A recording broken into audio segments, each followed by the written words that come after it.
तर पोषण आहाराची पोलखोल केली आणि म्हणूनच ही कारवाई नाहीये तर शिकवणं सोडून त्या रील्सबाजी करत असल्यानं त्यांना बडतर्फ केलंय. सत्ताधारी आमदार दिलीप वळसे पाटील यांनी हा अजब दावा केला. तर या संदर्भात काही वेळापूर्वी आम्ही दिलीप वळसे पाटील यांच्याबरोबर चर्चा केली. काय म्हणाले ते नेमकं एकदा आपण ऐकूया. म्हणणं मांडायला वरिष्ठांच्याकडेच मांडलं पाहिजे. रील करून मांडायची त्यांना मुभा नाहीये. बरं, असा GR मध्ये आहे की सरकारी अधिकाऱ्यांनी असे रील करू नये. अधिकाऱ्यांनी म्हणण्यापेक्षा सरकारी कर्मचाऱ्यांनी असे रील करू नये. हो, बरोबर आहे, 100% बरोबर. बरं, म्हणजे प्रश्न मांडण्यासाठी सोशल मीडियाचा वापर करू नये असं थोडक्यात आहेच आहे.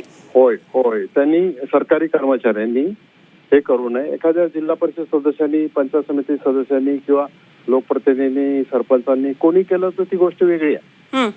पण ज्या वेळेला तुम्ही पगार घेता त्यावेळेला you are govern by some rules and regulations. आता त्या रूलचा भंग केल्यानंतर जर समजा एखाद्याने कारवाई केली आणि तुम्ही जर जाणीवपूर्वक, आता या केसमध्ये जाणीवपूर्वक त्यांनी हे कृत्य केलं किंवा कसं केलं हे मला माहिती नाही. मी काही त्या भगिनीला दोष देऊ इच्छित नाही. पण जर तसं झालं असेल, कारण मला तरी अधिकाऱ्यांनी तसं सांगितलं, त्यांना आम्ही वारंवार याच्या बाबतीत समज दिलेली आहे, वारंवार त्यांना समजावून सांगितलेलं आहे तुम्ही असं करू नका.